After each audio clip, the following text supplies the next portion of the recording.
ನಮ್ಮ ಜಮೀನು ನಮ್ಮ ಜಮೀನು ನೈಸ್ ಕಂಪ್ನಿಗೆ ಕೊಡುವುದಿಲ್ಲ. ಒಂದು ನೈಸ್ ಕಾರ್ಡಿನರ್ ಪ್ರಾಜೆಕ್ಟ್ ಅಂತ ಮಾಡಿ ಡಿ.ಕೆ. ಶಿವಕುಮಾರ್ ಅವರನ್ನ ಅಧ್ಯಕ್ಷರು ಮಾಡಿ ಅದನ್ನೆಲ್ಲ ವ್ಯವಸ್ಥಿತವಾಗಿ ಸಂಚು ಮಾಡಿ ರೈತರ ಜಮೀನು ಹೊಡಿಬೇಕು ಅಂತ ಹುನ್ನಾರದಿಂದ ಈ ಸ್ಕೀಮ್ ನ ಇಲ್ಲಿಗೆ ತಂದ್ಬಿಟ್ಟಿದ್ದಾರೆ. KADB ಅನ್ನೋದು ದಳ್ಳಾಳಿ ಸಂಸ್ಥೆ. ಇದು ಇವ್ರು ಇನ್ನೇನು ಮಾಡೋದಿಲ್ಲ, ಅಕ್ವಿಸೇಷನ್ ಮಾಡಿಸೋದು, ದಳ್ಳಾಳಿಗಳಿಗೆ ಮಾರೋದು. ಇಲ್ಲಿ ರೈತ ದುಡಿದು ಇಟ್ಟಾಕಿದ್ರೆ ದೇಶಕ್ಕೆ, ಅಲ್ಲಿ ಜವಾನ್ ಕಾಲ್ ಕಾಯ್ದೆ ನಿಮ್ ಜೀವ ಇಲ್ಲಿ ಉಳಿತೈತೆ. ಮೂರು ಪಾರ್ಟಿಯ 6 ಮುಖ್ಯಮಂತ್ರಿಗಳು ಕಳೆದರೂ ಸಹ ನಮ್ಗೆ ಯಾವುದೇ ರೀತಿ ಪ್ರಯೋಜನ ಆಗಲಿಲ್ಲ. On 7th July, Karnataka High Court quashed the acquisition notification issued by KADB in 1998. On behalf of Nandi Infrastructure Corridor Enterprise, that is NICE, same year, same notification, same company, but a different project.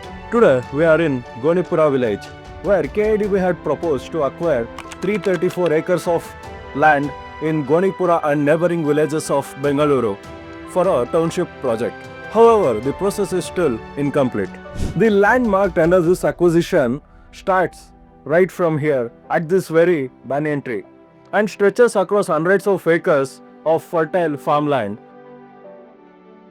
1997ರಿಂದ ಇವರು preliminary notice ಅಂತ ಕೊಟ್ಟು ಅಲ್ಲಿಂದ ಇಲ್ಲಿವರೆಗೂ ಆಯಿತು. ಯಾವುದೇ ಒಂದು ಇದಿಲ್ದಿರ ನಾವು ಜಮೀನು ಮಾರಾಟ ಮಾಡಂಗಿಲ್ಲ, ಒಂದು ಸಾಲ ಸೋಲ ಏನು ಮಾಡಿ ನಾವು ಜಮೀನು ಅಭಿವೃದ್ಧಿನೂ ಮಾಡಂಗಿಲ್ಲ. ಈ ಒಂದು ಪರಿಸ್ಥಿತಿಗೆ ತಂದಿಟ್ಬಿಟ್ಟು ನಮ್ಮನ್ನು ಭಾರಿ ತೊಂದರೆ ಇದು ಮಾಡ್ತಾವ್ರೆ. ದಯವಿಟ್ಟು ಸರ್ಕಾರ ಇದ್ರ ಕಡೆ ಗಮನ ಹರಿಸಿ ರೈತರಿಗಾಗಿರುವಂಥ ಅನಾನುಕೂಲನ ಅನುಕೂಲ ಮಾಡಿ ಅದನ್ನು ಡಿನೋಟಿಫಿಕೇಶನ್ ಮಾಡಿ ರೈತರಿಗೆ ಮಾಡಿಕೊಡ್ಬೇಕು ಅಂತ. Despite being 2 decades old, the acquisition process had remained incomplete, with several parcels of land still not acquired. This has left the local farmers in a difficult position.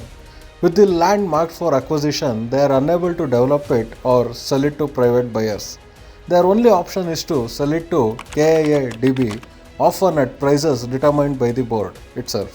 27 ವರ್ಷದಿಂದ ರೈತರನ್ನ ಎಲ್ಲ ಹಾಳು ಮಾಡಿ ಮಡಗ್ಬಿಟ್ರು. ಈಗ 4 ಜನ ಹೆಣ್ಮಕ್ಳು ಇರ್ತಾರೆ. ಆ ಹೆಣ್ಮಕ್ಳಿಗೆ ಮದುವೆ ಮಾಡಬೇಕು, ಒಂದು ಮನೆ ಕಟ್ಟಬೇಕು. ಆ ಜಮೀನ ತಗೊಳಕ್ಕೆ ಯಾರೂ ಬರಲ್ಲ ಅಂತ ನಾವು ಬೇರೆಯವ್ರಿಗೆ ಮಾರಂಗಿಲ್ಲ, ಅವ್ರಿಗೆ ಮಾರಬೇಕು. ಎಷ್ಟು ಮಾರಬೇಕು? ಅವ್ರು ಕೊಡ್ತಾ ಇರೋದು 40 ಲಕ್ಷ. 40 ಲಕ್ಷದಲ್ಲಿ ಅವರು ಅಧಿಕಾರಿಗಳು ಅಲ್ಲಿ ಒಳಗಡೆ ಕೆಲಸ ಮಾಡೋರ್ಗೂ ಲಂಚ ಕೊಡಬೇಕು, ಕರ್ಕೊಂಡೋಗಿ ಕೊಡ್ಸೋರ್ಗೂ ಕೊಡಬೇಕು. ಎಲ್ಲ ಕೊಟ್ಟು ಒಂದು 35 ಲಕ್ಷ ಉಳಿತದೆ ಅಂತ ಇಟ್ಕೊಳ್ಳಿ. 35 ಲಕ್ಷದಲ್ಲಿ ಏನು ಮಾಡ್ಬೋದು? ಮನೆ ಕಟ್ಟಕ್ಕಾಯ್ತದ? ಮದುವೆ ಮಾಡೋಕ್ಕಾಯ್ತದ?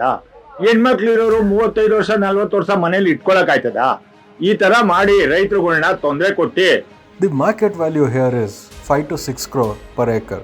Even the government's own guidance value is around 1 to 1.1 crore per acre.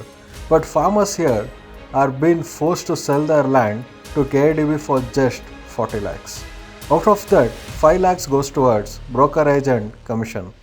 5 ಜನ ಹೆಣ್ಮಕ್ಳು ಯಾವುದು ಆದಾಯ ಇರಲಿಲ್ಲ, ಹಂಗಾಗಿ ಜಮೀನು ಮಾರೇ ನಾವು ಮಕ್ಕಳಿಗೆ ಮದುವೆ ಮಾಡೋ ಸ್ಥಿತಿ ಬಂತು. ನಮಗೆ ಮನೆ ಕಟ್ಟೋಕ್ಕೂ ನಮಗೆ ಭಾರಿ ತೊಂದರೆ ಇತ್ತು. ಮನೆಯೂ ಕಟ್ಕೊಂಡ್ವಿ. ಹಂಗಾಗಿ ಆ ಟೈಮಲ್ಲಿ ನಮಗೆ 40 ಲಕ್ಷ ಕೊಟ್ಟರು. 40 ಲಕ್ಷ ಒಂದು ಸೈಟು ಅಂತ ಹೇಳಿದ್ರು. ಸೈಟು ಯಾವುದು ನಮಗೆ ಅಲರ್ಟ್ ಆಗಿಲ್ಲ ಸೊಮ್ಮೆ. ಹಿಂಗಾಗಿ ಭಾರಿ ಈ ನೈಸಿಂದ ಭಾರಿ ಈಗ ತೊಂದರೆ ಆಗಿಬಿಟ್ಟಿದೆ ನಮಗೆ. In 2010, former Prime Minister H.D. Devegowda, along with these farmers, protested against NICE for 2 days in Delhi. ನಮ್ಮದು ಈ ನೈಸ್ ಪ್ರಾಜೆಕ್ಟು ಶುರುವಾಗಿ 30-35 ವರ್ಷ ಆಯಿತು. ಅವರು ಪ್ರೈಮರಿ ನೋಟಿಫಿಕೇಶನ್ ಮಾಡಿಬಿಟ್ಟು ಏನು ಮಾಡಿದೆ, ರೈತರಿಗೆ ಅನ್ಯಾಯ ಮಾಡ್ತಾ ಇದ್ದಾರೆ. ಮತ್ತು ಈ ಪ್ರಾಜೆಕ್ಟ್ನ ನಿಲ್ಲಿಸ್ಬೇಕು ಅಂತ ನಾವು ಎಷ್ಟೋ ಬಾರಿ ಹೋರಾಟ ಮಾಡಿದ್ದೀವಿ. ಬೆಂಗಳೂರಿಗೆಲ್ಲ ಕಾಲ್ನಡಿಗೆಯಲ್ಲಿ ನಡೀತಿದ್ದೀವಿ. ಆದ್ರೂ ಈ ಗೌರ್ಮೆಂಟ್ ಯಾವುದೋ ಆ್ಯಕ್ಷನ್ ತಗೊಂಡೆ ರೈತರನ್ನ ಈ ಕಡೆ ಆ ಕಡೆಗೂ ಹೋಗಲ್ಲ, ಈ ಕಡೆ ಹೋಗಲ್ಲ, ಆ ಥರ ಮಾಡಿಕ್ಕೆ ಅಂದ್ರಪಿಶಾಚಿ ಮಾಡಿಕ್ಕಿದ್ದಾರೆ. Even though several parties came to power or several governments changed, this issue remains the same. ಈ ಪೆಡಂಭೂತ ನಮಗೆ ರೈತರಿಗೆ ಅಧೋಗತಿ ಹೇಳಕ್ಕೋಸ್ಕರನೇ ಇವರು ಸರ್ಕಾರದವ್ರು ತಂದ್ಬಿಟ್ರು ಅಂತ ಕಾಣ್ತದೆ. ಅದಕ್ಕೆ ಒಂದು ನೈಸ್ ಕಾರ್ಡಿನರ್ ಪ್ರಾಜೆಕ್ಟ್ ಅಂತ ಮಾಡಿ ಡಿ.ಕೆ. ಶಿವಕುಮಾರ್ ಅವರನ್ನ ಅಧ್ಯಕ್ಷರು ಮಾಡಿ ಅದನ್ನೆಲ್ಲ ವ್ಯವಸ್ಥಿತವಾಗಿ ಸಂಚು ಮಾಡಿ ರೈತರ ಜಮೀನು ಹೊಡಿಬೇಕು ಅಂತ ಹುನ್ನಾರದಿಂದ ಈ ಸ್ಕೀಮ್ನ ಇಲ್ಲಿಗೆ ತಂದ್ಬಿಟ್ಟಿದ್ದಾರೆ. ಸರ್ಕಾರದ ಬಗ್ಗೆ ಗಮನ ಸೆಳೆದಾಗ ಈ ಮೂರು ಪಾರ್ಟಿಯ 6 ಮುಖ್ಯಮಂತ್ರಿಗಳು ಕಳೆದರೂ ಸಹ ನಮ್ಗೆ ಯಾವುದೇ ರೀತಿ ಪ್ರಯೋಜನ ಆಗಲಿಲ್ಲ. If an award has already been made under the Land Acquisition Act 1894 and physical possession hasn't been taken or compensation hasn't been paid 5 years after the award, the proceedings may be deemed to have lapsed according to the 2013 Act. ಮತ್ತು ಕೋರ್ಟ್ನಲ್ಲೂ ಭಾರಿ ಹಿನ್ನಡೆಯಾಗಿದೆ nice ಕಂಪನಿಗೆ. 5 ವರ್ಷ ನಂತರ ಏನೂ process ಮಾಡೋಂಗಿಲ್ಲ ಅಂತ ಒಂದು ಇದಿದೆ ಅಕ್ವಿಸಿಷನ್ ಆ್ಯಕ್ಟ್ ಪ್ರಕಾರ. ಆದರೆ 28 ವರ್ಷಗಳ ಕಾಲ ಸುದೀರ್ಘ ತಗೊಂಡು ನಮ್ಮನ್ನೆಲ್ಲ ಒಂಥರ ಸಿಂಹ ಸ್ವಪ್ನ ಆಗಿಬಿಟ್ಟಿದ್ದಾರೆ ಈ nice company.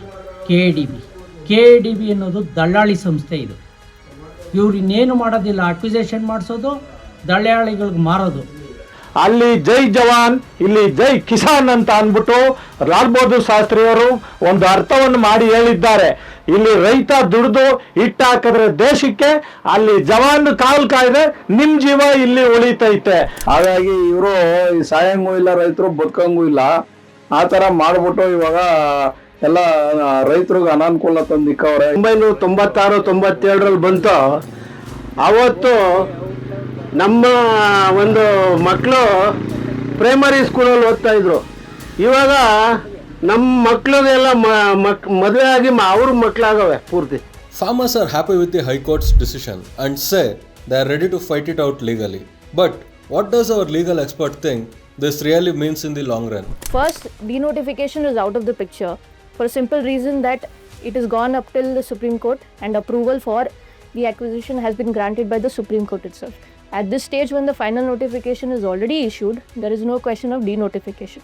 Second, the Supreme Court judgments as well as the High Court judgment, the recent one, says that the compensation should be arrived at as on the value of today, whatever the guidance is.